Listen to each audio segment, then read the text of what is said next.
नमस्कार साथियों, मेरा नाम कृतार्थ जोशी है और मैं आप सभी का मेरे YouTube चैनल कोशिश में स्वागत करता हूं। मैंने अपनी पिछली वीडियो में आपको अर्थमेटिक प्रोग्रेशन का एक जनरल इंट्रोडक्शन दिया था। आज हम उसी के आगे का टॉपिक पढ़ने जा रहे हैं। तो आज जो मेरा सबसे पहला टॉपिक होगा वो होगा जनरल टर्म ऑफ एपी। हम सबसे पहले किसके बारे में बात करेंगे? General term of an AP. तो general term of an AP की अगर मैं बात करूं तो जनरल टर्म ऑफ एपी को या तो ए एन या टी एन से क्या करा जाता है? डिनोट करा जाता है, डिनोटेड बाय ए एन और टी एन।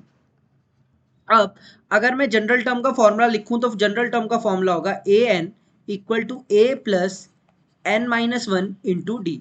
इसको nth टर्म के नाम से भी पढ़ा जाता है, इसको एपी की nth टर्म भी बोला जाता है।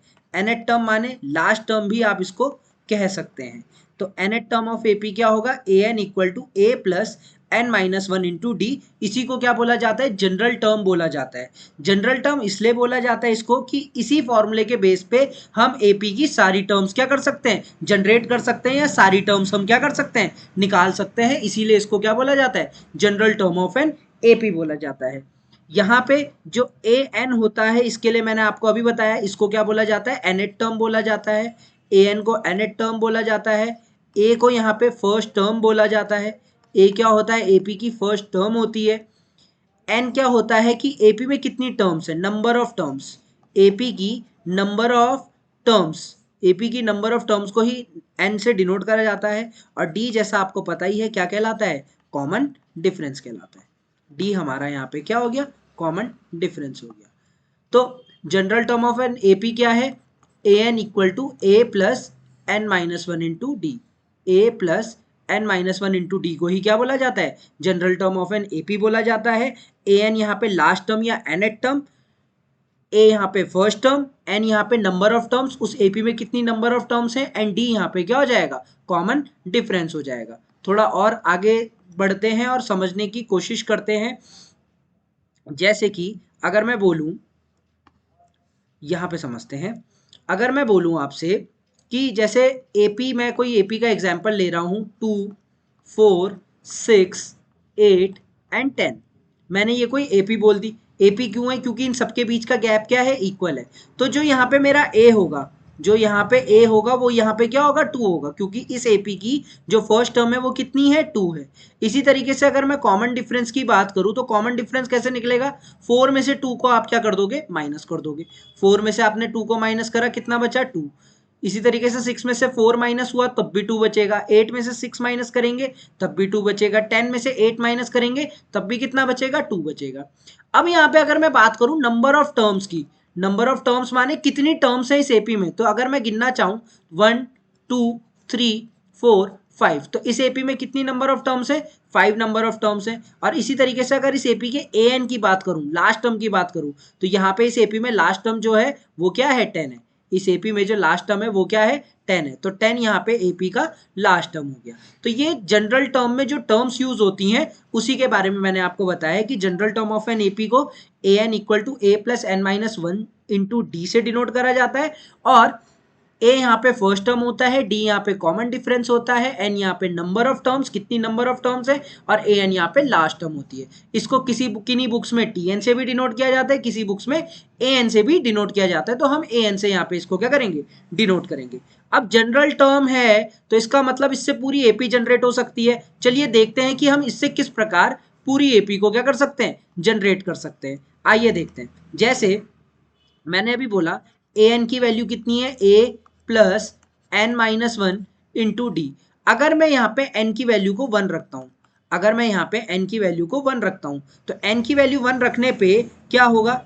ए one equal to a plus one minus one into d. तो a one equal to a plus 0 into d. तो ए वन कितने के बराबर आ गया? ए के। तो हमारी फर्स्ट टर्म की जो वैल्यू आई, जो हमारी फर्स्ट टर्म आई वो कितनी आई? ए आई। इसी तरीके से मैं n इक्वल टू 2 रखता हूँ। यहाँ पे मैं n इक्वल टू कितना रखता हूँ? 2 रखता हूँ। तो a two equal to a plus 2 minus one into d. तो ए टू इक्वल टू कितना हो जाएगा? ए प्लस 2 में से 1 गया 1, कितना बचा? डी। तो ए टू की वैल्यू कितनी आ गई? ए प्लस डी। इसी तरीके से आप अगर n3 की वैल्यू निकालें, n इक्वल टू 3 रखें, तो a3 equal to a plus 3 minus 1 into d. तो a3 इक्वल टू कितना हो जाएगा, a प्लस 3 में से 1 गया 2 इंटू डी। तो थर्ड टर्म हमारी जो AP की आई वो क्या आई, a3 इक्वल टू कितना आया, a प्लस 2d आया। इसके बाद अगर मैं A4 की बात करता हूँ, 4 रखता हूँ, n इक्वल टू कितना रखता हूँ, 4 रखता हूँ, तो A4 equal to a plus 4 minus 1 into d हो जाएगा, और a इक्वल टू 4 में से 1 गया 3d। तो A4 की वैल्यू कितनी आ गई, a प्लस 3d। तो A4 की value a plus 3d I. A2 की वैल्यू कितनी आई हमारे पास, A2 की वैल्यू हमारे पास आई कितनी, a प्लस डी आई। इसी तरीके से a प्लस 3d की वैल्यू कितनी आई, ये हमारे पास A3 की वैल्यू a प्लस 2d। तो आप क्या देख रहे हैं यहाँ पे, अगर फर्स्ट टर्म है तो d है ही नहीं, सेकंड टर्म है तो d को किससे मल्टीप्लाई करा गया, 1 से। इसी तरीके से थर्ड टर्म की अगर मैं बात करूं तो a तो है ही, लेकिन d को किससे मल्टीप्लाई करा गया, 2 से। A4 है तो d को किससे मल्टीप्लाई करा गया, 3 से।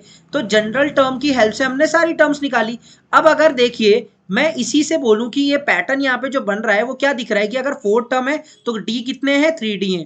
थर्ड टर्म है तो d कितने हैं, 2d है। सेकंड टर्म है तो d किससे है, 1d है। तो इसी तरीके से अगर मैं बोलूं A5, तो A5 की अगर मैं बात करूं तो A5 कितना हो जाएगा, a प्लस 4d हो जाएगा। इसी तरीके से A6 की बात करूं तो a प्लस 5d हो जाएगा। इसी तरीके से अगर मैं यहाँ पे बोल दूं A7 की बात करते हैं तो a प्लस 6d हो जाएगा। A9 की बात करूं तो a प्लस कितना हो जाएगा, 8d हो जाएगा। तो कहने का मतलब जिस टर्म की आप बात कर रहे हैं उससे एक कम d से आप क्या करेंगे, उससे एक कम जो नंबर होगा उससे हम d को क्या करेंगे, मल्टीप्लाई करेंगे। ऐसी A99, 99 तो term of an AP, A99 इसकी अगर मैं बात करूं तो कितना हो जाएगा, a प्लस 98d हो जाएगा। ऐसी A100 की अगर मैं बात करूंगा तो a प्लस कितना हो जाएगा, 99d हो जाएगा। A1000 की अगर मैं बात करता हूं मान लीजिए तो कितना हो जाएगा, a प्लस 999d हो जाएगा। तो ये हमारा क्या है, जनरल टर्म की हेल्प से हमने क्या निकाली, पूरी AP की टर्म्स निकाल दी। तो अगर मैं बोलूं AP में जो टर्म्स होती हैं किस फॉर्म में होती हैं, तो आइए उसको देखते हैं। तो जो AP होता है उसमें फर्स्ट टर्म तो a हो गई, सेकेंड टर्म आपकी a प्लस डी हो गई, थर्ड टर्म आपकी a प्लस 2d हो गई, फोर्थ टर्म आपकी a प्लस 3d हो गई, फिफ्थ टर्म आपकी a प्लस 4d हो गई, and up to so on. ये चलती रहेगी कहां तक, nth टर्म का, जिसको हम an बोलते हैं, या आप इसको कैसे लिख सकते हैं, a plus n minus 1 into D तक भी लिख सकते हैं। तो यही आपकी जनरल टर्म है। तो हमने क्या देखा कि किसी भी AP की जनरल टर्म ये होती है, और इसी टर्म को हम लास्ट टर्म भी बोलते हैं। तो कहने का मतलब हम लास्ट टर्म से पूरी की पूरी AP भी क्या कर सकते हैं, जनरेट कर सकते हैं। We can generate the full AP from the last term और जनरल टर्म। हम जनरल टर्म से ही पूरी की पूरी AP जनरेट कर सकते हैं, या अगर हमें लास्ट टर्म दी गई है किसी AP की, उससे हम पूरी की पूरी AP क्या कर सकते हैं, जनरेट कर सकते हैं। आइए चलिए क्वेश्चन करते हैं और उससे समझते हैं हम कि किस तरीके से क्वेश्चन हमसे पूछे जा सकते हैं। जैसे क्वेश्चन मैं पूछता हूं आपसे कि क्वेश्चन है, हमें बोला गया है कि क्वेश्चन है कि find the nth term of an AP। हमें एक AP बोली गई है और उसका nth टर्म निकालना है, 3, 5, 7, 9, 11 and up to so on. This is the AP we have given. तो हमें ये AP दे रखा है और हमें इसकी nth टर्म निकालनी है। तो सबसे पहले तो nth टर्म निकालने का मतलब an हमें कैलकुलेट करना है, an हमें कैलकुलेट करना है। अच्छा, AP में ये AP देख के हम क्या पता लगा सकते हैं, हम a पता लगा सकते हैं। a की वैल्यू क्या है, 3। फर्स्ट टर्म यहाँ पे क्या दिख रही है मुझे, a 3 है। इसी तरीके से अगर मैं कॉमन डिफरेंस की बात करूं तो हमेशा सेकंड टर्म में से फर्स्ट टर्म को माइनस करते हैं। 5 माइनस 3 कीजिए, कितना हो जाएगा, 2 हो जाएगा। तो लास्ट टर्म हमारी हमें कैलकुलेट करनी है, a कितना है, 3 हो गया, क्योंकि फर्स्ट टर्म हमारी 3 है, और d कितना हो गया, 5 में से 3 को माइनस करा, 2। एक चीज याद रखिएगा, a और d अगर निकल गया तो आप AP का मोस्टली सारे क्वेश्चन आपके हो जाएंगे। अगर आप a और d निकालने में सक्षम रहे, a और d आपने सक्सेसफुली कैलकुलेट कर लिया या निकाल लिया, तो आप कुछ भी निकाल सकते हैं AP में। अब देखिए nth टर्म निकालनी है। अब यहाँ पे जो बात आती है कि n क्या रखेंगे, तो n को हम यहाँ पे n ही रखेंगे। ऐसा क्यों? क्योंकि मुझे नहीं पता इस एपी में कितनी टर्म्स हैं, और ना ही मैं कैलकुलेट कर सकता हूँ क्योंकि मुझे लास्ट टर्म नहीं दे रखी है, वो भी मुझे कैलकुलेट करनी है। तो एक इक्वेशन में दो वेरिएबल हो तो वो इक्वेशन सॉल्व नहीं हो पाती। तो कहने का मतलब हम यहाँ पे इस एपी में n नंबर ऑफ टर्म्स मान के चलेंगे। तो an equal to a plus n minus one into d, ये फॉर्मूला था। an मुझे कैलकुलेट करना है, a प्लस n को ऐसे ही, अच्छा a की वैल्यू यहाँ पे कुछ दे रखी है, a की वैल्यू कितनी है यहाँ पे 3 है, तो 3 प्लस n माइनस वन, और d की वैल्यू हमारे पास कितनी आई 2 आई। यहीं पे सॉल्व कर देते हैं इसको। an equal to 3 plus 2n minus two, मैंने क्या करा 2 को अंदर मल्टीप्लाई करा, 2n माइनस टू हो गया। an इक्वल टू 3 में से 2 गया 1, तो 2n प्लस का था पहले लिख दिया, और 3 में से 2 गया 1, तो an की वैल्यू कितनी आ गई 2n प्लस वन। तो हमारी nth टर्म जो कैलकुलेट होके आई है वो कितनी आई है 2n प्लस वन कैलकुलेट होके आई है। तो ये हमारी लास्ट टर्म आ गई इस एपी की। अभी मैंने बोला कि इसी लास्ट टर्म से मैं क्या कर सकता हूं, इस एपी की कोई सी भी टर्म निकाल सकता हूं। अभी मैंने आप लोगों को बताया था कि अगर हमारे पास लास्ट टर्म दी गई है किसी भी एपी की तो हम पूरी एपी निकाल सकते हैं। मान लीजिए मुझे बोला जाए कि इस एपी की 16th टर्म निकालो, तो A16 कैलकुलेट करने के लिए भी बोल दिया गया। अगर मान लीजिए कि मुझे बोला गया है कि A16 क्या होगी, तो दो तरीके मैं आपको बताने वाला हूं यहाँ पे कि A16 हम किस दो तरीके से निकाल सकते हैं। देखिए देखते हैं। अच्छा यहाँ पे लिखता हूं मैं मेथड वन, ये हो गया यहाँ पे मेथड वन, और यहाँ पे करेंगे मेथड टू, यहाँ पे हम सेकंड मेथड से करेंगे। तो पहले तो मैं जनरल जो A16 अभी मैंने बताया था, अगर आपको कोई सी भी टर्म निकालनी है तो फॉर्मूला क्या हो जाएगा a plus 15d।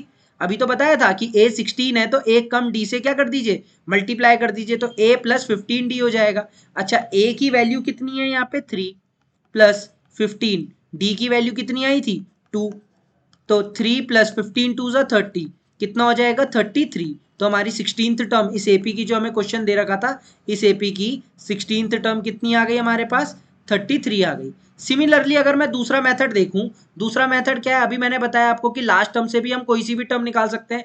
Last term हमने क्या कैलकुलेट करी an equal to 2n plus one, तो a n के बदले 16 हो जाएगा equal to 2 into 16 plus one, तो 16 टू ज़ा 32 प्लस वन, तो आंसर कितना आ गया 33 आ गया। तो A16, लेकिन हर बार हमें क्वेश्चन में nth टर्म निकालने के लिए नहीं बोलेगा, कभी कभी वो एपी देके डायरेक्टली ये बोल देगा कि इसकी ये टर्म बताइए। तो हमें हमेशा ज्यादातर जो तरीका लगाना है वो कौन सा तरीका लगाना है, फर्स्ट मेथड लगाना है, फर्स्ट मेथड लगाना है।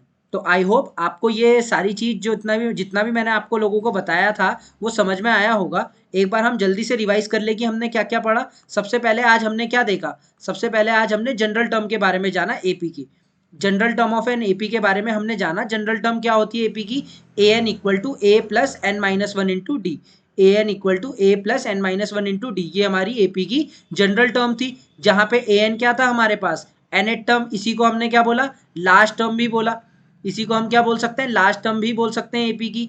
ए यहाँ पे हमारे पास फर्स्ट टर्म था, एन यहाँ पे नंबर ऑफ टर्म्स कितनी टर्म्स हैं, डी यहाँ पे कॉमन डिफरेंस था।